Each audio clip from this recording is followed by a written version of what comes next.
Live. Hello, everyone. What's going on? Tuned into another episode of the Black Esports. This is Dennis, and it is a pleasure to be here with you yet again. We've kept the consistency going, so it's greatly appreciated. Let us know that you are loving our guests, you are loving the content, and today's guest is just as well known and well appreciated. I'm going to introduce him. He's going to tell you a little about himself. So I'd like to introduce Mr. Marcus Esports Howard to the show. Marcus, how you doing today? Awesome, man. Yeah, I'm blessed. I'm blessed. I hear that. I hear that. So want to give you the floor to let people know a little bit about yourself, and then we're going to jump right into this. Sure. So thanks for the opportunity, man. It's an honor to be a part of the program, especially for Black History Month. I started playing video games when I was 6. That inspired me to get into technology. And in ninth grade, I started building my first video game on the TI 83 Plus graphing calculator. And that's when I connected that like video games are apps, just like this app that we're using, right? And all apps are made with code. So then games are made with code. And when my parents were trying to get me to learn to code to make websites, I didn't want to have anything to do with that. But when I found out they were made with games were made with codes, I was teaching myself. Mhm. Flash forward, 10 years now, graduated in IT at Georgia Southern, another 10 years working in the industry, just connecting game developers with endemic and non-endemic brands, definitely with a focus on inclusion and sustainability. That's awesome, man. It's really cool.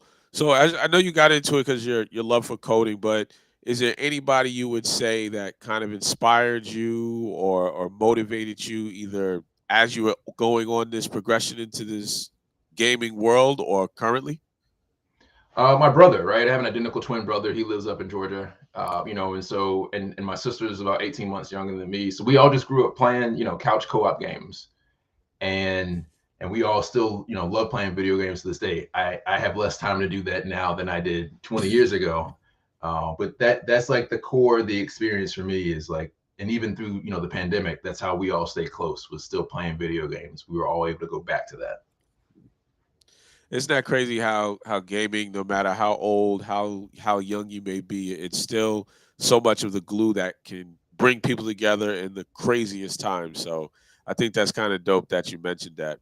As you know, we're celebrating Black History Month in esports, and sometimes I kind of look at that. The industry is still so new, so a lot of the things we're doing to this day at some point may be considered to be history. So in the celebration of Black History Month, how do you see the representation of blacks or minorities within the esports industry space? I, I'm encouraged by the tenacity and the resilience of the Black communities and other underrepresented communities. I'm also embarrassed by the lack of impact that we've been able to create, despite the fact that we're being hyper monetized by the ecosystem, and in some Right. cases, unfortunately, exploited. Everyone's quick to point to the token Black person whenever there's some programming, but here we are, the resources are still not really getting to the communities. So I don't know, like cautiously optimistic, I guess. Fair enough. And, I appreciate the candid honesty because without us being honest about our current situation, how can we really where we're trying to go, where we would like to be, in this industry? So I really appreciate that. And, being in, has there been any challenges that you have faced that you might want to share, and also by sharing how you might have overcome that challenge in the industry? Sure. So the first time I got into esports was in 2017, DreamHack Atlanta, and shout out to Pharaoh's Conclave. I don't know if you've been up in the Atlanta area, but Chiquita I'm blanking on the brother's name. The Thomases up in Atlanta invited me to be a part of that. My brother and I had an indie game arcade, and we brought it as part of that activation. And I remember, Mhm. like it was yesterday, we went to the show floor, right? And they had it was supposed to be a partnership, like a 50-50 partnership between Pharaoh's Conclave and DreamHack. And then we got there, we had like 30% of it. They had the other 70%. They had a bigger production, so that was cool. But 1 or 2 days in, they decided that they only wanted to see the Black experience at their convenience. And so they actually ended up getting in a disagreement with Eric. His brother's name is Eric Thomas. They put a retaining wall so people can see. There's like, they put a retaining wall up between all of the Black companies, right, who were here, all of the Black companies, and the rest Yep. of the convention. So if you came down the stairs, you literally couldn't see any of us. You couldn't see us or hear us. It Wow. was literally a retaining wall between all of us and the rest of the convention. It was like that the rest of the show. Even though that same event they had Waka Flocka come and perform. So it wasn't a lack of interest in Black culture, the Black experience. It was at their convenience. Right. And so my takeaway from that was that if you want a seat at the table, you have to build a seat at the table. And I don't know if you saw yesterday, I produced what I believe to be the most inclusive and accessible venture capital event for the gaming industry. We had 20 companies present, and Wow. over half of them had underrepresented, overlooked founders. Wow. That's crazy. It's crazy. It's like the industry is so new, but in some regards, it's almost like, are we watching history try to repeat itself in terms of, we're here, we're ready, we're creative, we're capable, yet there's still this type of divide. And unfortunately, that is unfortunate. But the fortunate part right now is that we're talking about it. And I Yeah, think sometimes it goes unsaid, or it's not talked about, or we're not even talking to each other, you yeah. know, about the trials and the tribulations. But in the light of esports, not everything is bad. So could you highlight some of your successes and your triumphs that you've also had within the esports realm? Excellent, excellent. And there's been a number of those, right? So again, I'm blessed. Even though there's been some challenges, we've overcome a lot of those. I helped co-produce the HBCU, the first HBCU Esports Conference and Career Expo back in 2021, the digital one in a metaverse. So we partnered with it wasn't Sandbox, I'm blanking on it now, but a metaverse in order to produce that when the Super Bowl came here to Tampa Bay. And it allowed a lot of students to see and hear from experts in the industry where they wouldn't have that opportunity. It was a free event, it was virtual, right? And so we created that access to that information.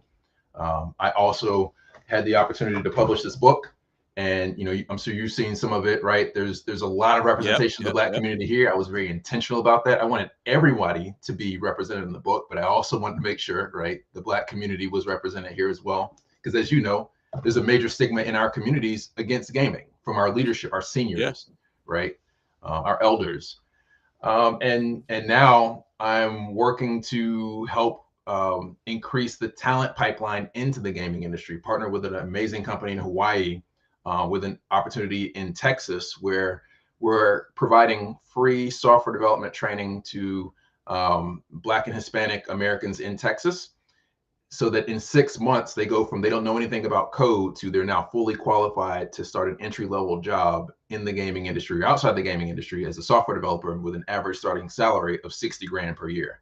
So we're Wow. raising them and their families, their communities above the poverty line. Wow. That's a beautiful thing. And that's definitely something to would be considered a success.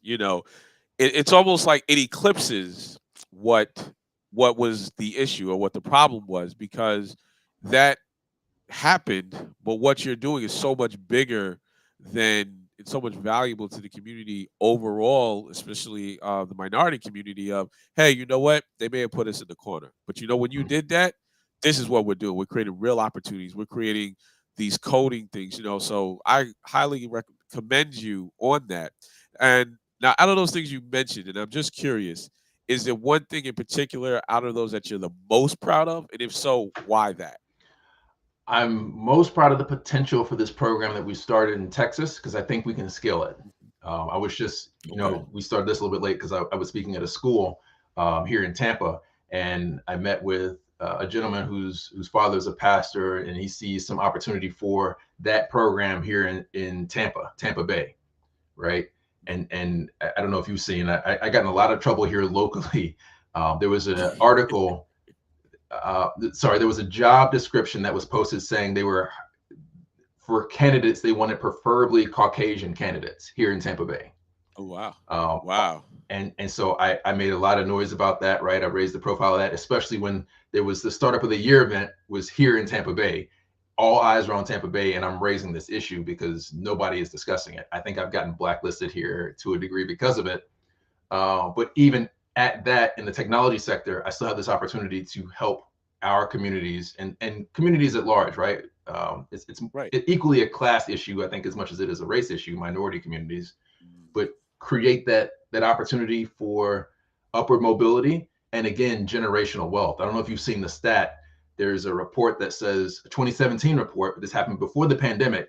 It estimated that by 2053, the median household wealth of Black Americans would fall to zero. That means basically perpetual Wow. debt. That was before the Wow. pandemic, and we know that the pandemic hit the urban communities like worse than it did non-urban communities. Right. It definitely did. With that being said, do you think that if we were to pay attention to what's going around us, esports industry specific, do you think there's an opportunity for us to combat that stat that is, doom and gloom that's in front of us? Is there real opportunities for us as it states in the esports world? I think so. I think, what got me into tech was video games, right? And Hmm. I think when I talked to a lot of folks in the space, they got into business or tech because of their love for video games. I think if we find a way to channel that, that we can create those opportunities. So short answer is yes. No, I love that, and it is something that I think, and even kind of what has brought us together to have this conversation. The digital world is amazing, and when you utilize it, it creates real opportunities. LinkedIn, simply connecting with each other was it's like, hey, let's take this initiative, let's connect, and then now here we are. Speaking of black about esports and black individuals within the esports realm, it's almost like a snowball effect, right? It started from a simple click on a LinkedIn, and you add me to your friend, and now we're able to speak on a higher level and relate to it, being in the industry together, and realizing that the core goal, and if I'm understanding correctly, is you're utilizing your love for what you do to inspire and empower others to possibly take advantage of this opportunity. So I definitely commend you on that. As your journey has gone, and none of us know it all, is there anybody you would say that kind of helped you as like a mentor or shine light on something that you didn't really know about as you were going through this journey? Yeah, I got to give a shout out to Sebastian, Chosen One Burton, right? So I actually Mm. connected with him, met him for the first time in 2017 at that event. And so Okay. I didn't know, heads or tails about esports. I started in the gaming industry. I hate to call it proper, but gaming industry proper, right? Outside of esports, with my platform, my brother and I were solving game discovery. So we're working with indie studios from around the world, but didn't really know much about esports. So when we actually put together that activation in 2017 at DreamHack, one of the games was doing esports, but we still didn't quite understand it. And so Sebastian was just patient and helpful and just an open book about like his experience, his successes, his failures, his insights, right? He does consulting, so he could have charged me for that, but he didn't. And that gave me a solid foundation to build on. Nice. That's awesome. As we're having the conversation and people are tuning in, we have a question from Jamie Alexander. He says, what is that program in Texas that teaches people software skills, and where can I find that?" Great question. So the program is called Ready to Work. It's in San Antonio. And Mhm. our program is game slash software development. So we teach software development through the lens of making games. What you learn to do is to write code, but the reason you're learning to write code is to make games. So you are Okay. empowered both to make games as a game developer, or if you choose not to, or you don't find the opportunity you want in the gaming industry, you can use those exact same tool sets, those exact same skills, that knowledge, those insights, domain expertise to make apps outside of gaming. And then, as you know, right, like everything is using games these days. Rendering Yes. cars and architecture in the movie industry, right? There's so many opportunities that aren't like native gaming that still leverages gaming tech. Yeah, no, it's a great. Everything has become, as we say, gamification. Yeah. You know, and we're just like, and the youth, even younger than us, is just programmed for it. Like they pick up on patterns and styles and everything so quickly. You know, the technology, it's always growing, but as it's continued to grow extremely fast, and as you had mentioned, there was somebody who kind of helped guided you along your way. Is there any advice that you might be able to give to a younger or older gamer? Because there are gentlemen like ourselves who, hey, we've played games casually. Maybe I want to get into this, maybe I don't. Or there's a younger gamer who's trying to find their way. What advice might you be able to pass on to them to help them? Um, that your opportunity is in your obstacle. I'm repurposing two books from a gentleman named Ryan Holiday. His first book was is Ego is the Enemy, and his second book is The Obstacle is the Way. While I haven't read the second book, I did read the first one, and it's fantastic. So my advice is a repurposing of The Obstacle is the Way. In that, like, if the thing that challenges you may be your opportunity for growth. So as I'm sure you know, right, less than 1% of venture capital in the U.S. goes to startups with Black founders. And I spent Right, the last 10 years talking about that to anybody who would listen, and people just stopped listening, right, right? I made progress, but I think in some regards it was negative progress. And right. just at the end of the last year, as I was reflecting on what I wanted to do with the next phase of my career, I wanted to be less, while I know what I was doing was adding value, I don't think I was adding enough actionable value. And that's why I kicked off Right. that event that I hosted yesterday. So what Okay. I'm saying is that I found the challenge, the obstacle, the ecosystem, systemic, racial bias, anti-black bias, and instead of kind of wallowing in it or even trying to just talk about it to raise awareness, I turned it into an opportunity, and now I'm going to grow and hopefully create, value for our community and many other communities. No, I love it. I love it. And you mentioned on community and being a part of the black community or the diaspora, as sometimes it's referred to when you're outside of the country. How important would you say it is for us to come together as a community within the esports and gaming industry? I think it's vital. I actually had an opportunity to work with Kwesi. I don't know if you know Kwesi Hayford from Ghana. I work Kwesi. with. I met another gentleman in Ghana, but I don't believe I met Kwesi. Okay, so I know Kwesi. I spoke with him, but I have not met with him. okay. So I'll be sure to connect the two of you if you aren't already connected. But Mhm. I was invited by him and some, of our diasporans in Africa to speak at a African esports event. Like, they wanted to know what could they learn from us and vice versa.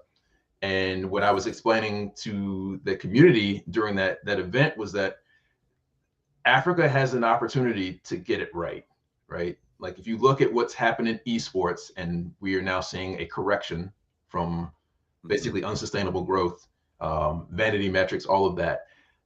Africa hasn't yet had the growth that we've seen in the East and in the West, again, excluding Africa. So they have the opportunity Right. to learn from our collective ecosystem successes and failures, right? What we did well and our Mhm. mistakes. Very true. Very true.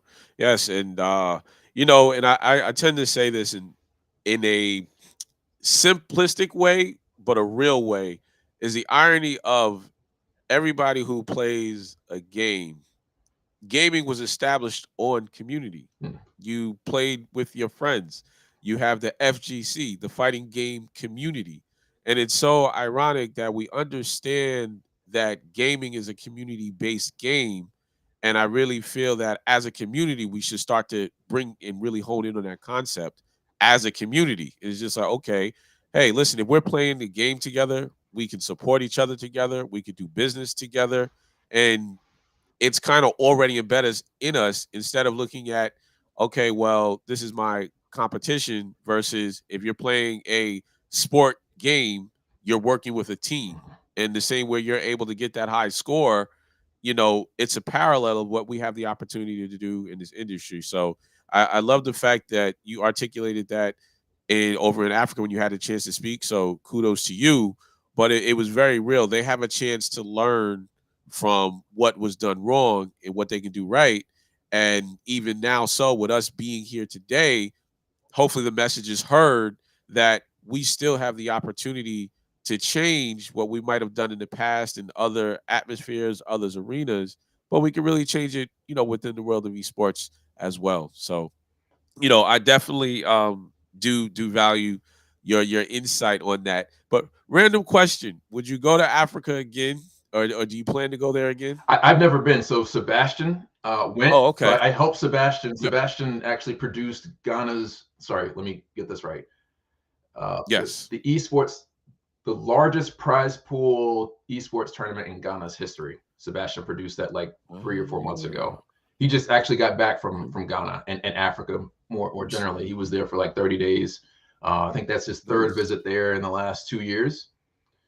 So he's representing all of us that can't get Okay. there. He's putting in the groundwork, definitely investing into ecosystems there, sharing knowledge, Nice. sharing contacts, and so I'm supporting him, supporting the African continent. I have not been Yes. yet. That's Okay. not the way that my money is set up right now, but I would love to get over there. Yeah, right, right. I got to win a couple more tournaments, buy him a couple more games. I Right, get it. I right, get it. right, right. Fair enough. Fair enough. I mean, in a perfect world, if we could change what is going on in the industry right now, what do you think that change should be, and how do you think we could go about getting there? I just saw an article today that Riot Games announced the official name for Project L, formerly Project L. It's now called like 2XKO. Hmm. Um, and so Riot Games, which is arguably one of the largest gaming companies, at least here in America, if not globally, and for sure within the esports ecosystem, they're a global leader. Is going to start to put a lot of attention to the fighting game community. Hmm. So I think that there's a lot of opportunity there for the urban community, which is what the fighting game community was built off of, the genesis of the fighting game community, right? To Right. have a major stake there if we can avoid the culture vultures. Because just like we Hmm. have always known the opportunity is there, and Riot Games is now seeing it. I'm sure a bunch of Hmm. these formerly funded by VC tier one esports orgs see that. And I talked to a lot of people who were at Evo last year, and they said they could see it, like a presence of tier one teams that didn't care about the FGC until all the rest of the VC money dried up. But they see all the sponsors are there. Right. Hmm. Absolutely. Um, I guess as in the future, because we addressed that their eyes are there. Um, how do you think we could improve the diversity within the gaming realm? In your opinion, in the future, what are some things or some steps that we can take? Because marathon isn't run in one step. Mm. It's a long process. But if there was anything that you could say that we could do as soon as today or tomorrow to help improve the diversity or inclusion in gaming, what would you suggest? This is going to sound so promotional, No, no. because to a degree Listen. it is. But I'm working with an indie developer in Finland. We're launching a new Mhm. game. His game. He's been working on it for 2 years. It's called IAH Internet War. I Am Hacker Internet War. It plays like a mix between StarCraft and Tron. What's cool about this Right. game is the single player you play with a mouse and keyboard or a controller, so it's accessible across multiple platforms. He's already built a demo for PC and is going to launch it on console. But the multiplayer, not only can you play it with the mouse and keyboard, not only can you play with the controller, you can play the game, the competitive mode, with by writing code or using Chat GPT. So the Ah. way he has designed the tournaments is that he wants non-endemic brands to come in and sponsor the tournament. Let's say, for the sake of the argument, Microsoft wants to get better at recruiting diverse talent or recruiting upcoming tech talent. Instead of them Hmm. Hmm. paying recruiters, or in addition to paying recruiters, they can also launch their own recruiting channel by sponsoring this tournament.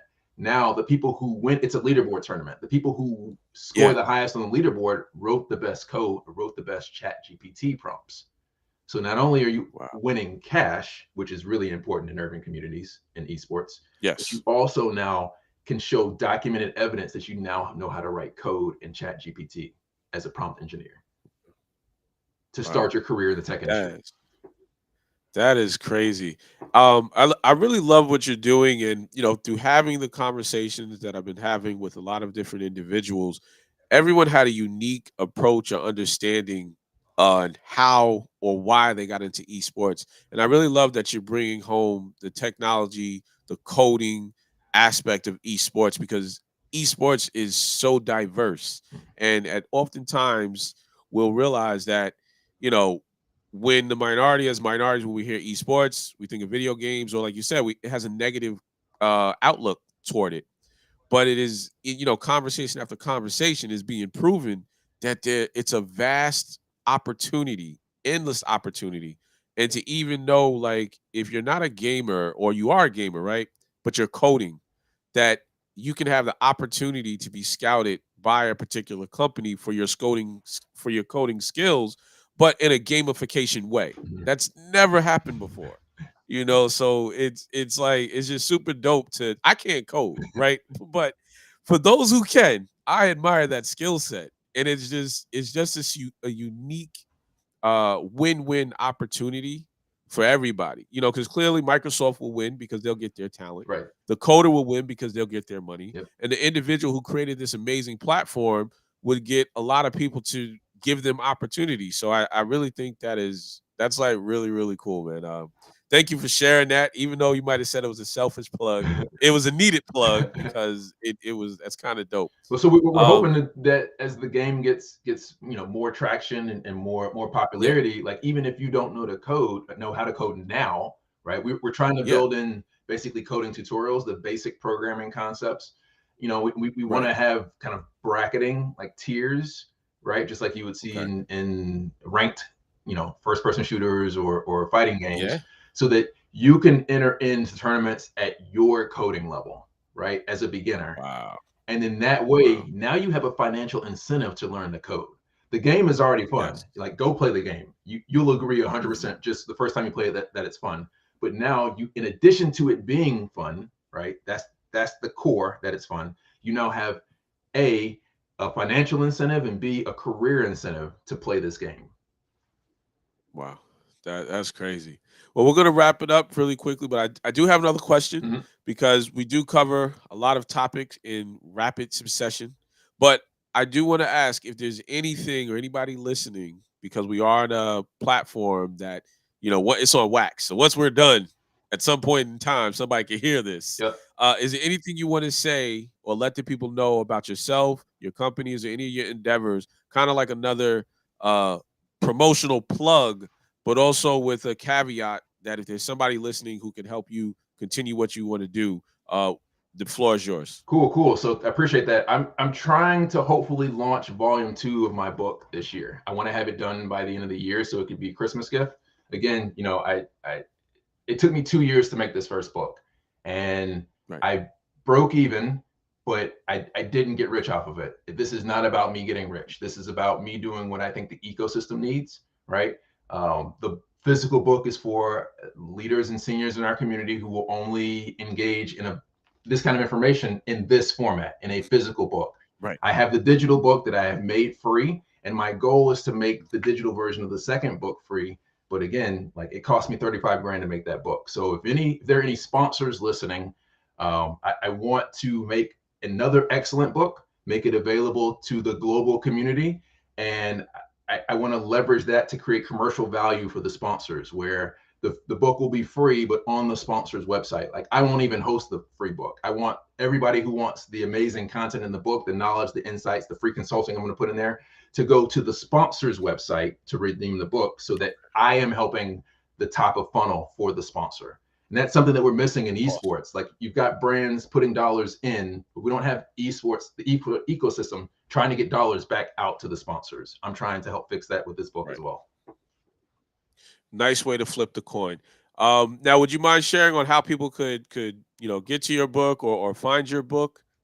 Sure, sure. So the bit.ly to the book is bit-ly, so bit.ly get free gaming book. bit.ly/GETFREEGAMINGBOOK. So bit.ly/get free gaming book. There's a short form to fill out again because I'm trying to document how many people, how much demand I have for a free book, so I can go to a sponsor and say, like, here's the demand for the first book, so here's what I forecast for the demand for the second book. But yeah, that link will get you the free book cover to cover. You can actually flip through pages of the digital book. It's dope. There's an entire chapter of game demos, just like we used to get in the old school gaming magazines. I got a whole chapter of 16 game demos in there too. Awesome, man. It sounds like it's a book full of opportunity. So everybody who listened to it, it's a free book of opportunity. So you got to check it out, show support. I'm definitely going to make sure to provide the links wherever you see this video so you can check them out.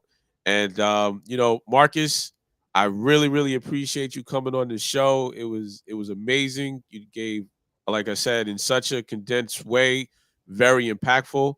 And I appreciate you. So just want to say thank you so much, and I'm glad you were a part of this Black History Month in Esports. All right, man. Appreciate the opportunity, and anybody who's watching this live, join us back on LinkedIn because we're gonna have like a double feature, right? So we're launching my podcast episodes right after this, and you'll be the guest. I'll get to interview you, which I'm looking forward to. Support, baby. All right.